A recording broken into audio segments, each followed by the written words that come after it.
Via Drizzagno, ore 3:40. La perdita di controllo improvvisa dello scooter all'altezza della rotonda che spezza la strada tra Scorzè e Zero Branco.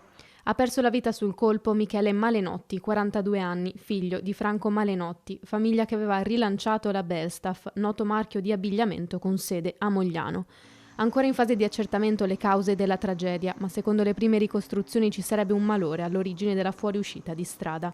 Malenotti stava percorrendo il Drizzagno da Scorzè in direzione Mogliano Veneto, dove viveva, quando ha perso il controllo dello scooter e mancando così la curva d'entrata della rotonda è finito contro il muretto dell'isola di traffico.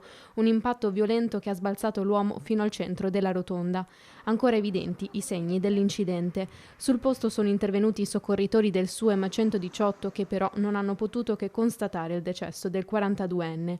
Michele Malenotti, dopo il 2012, anno in cui la famiglia aveva ceduto la Belstaff, era diventato AD del marchio Matchless, azienda di abbigliamento e e-bike che ha sedi tra Milano, Treviso, Londra e Monaco. Un mestiere che lo aveva portato a girare il mondo e incontrare personaggi come Sylvester Stallone e Arnold Schwarzenegger.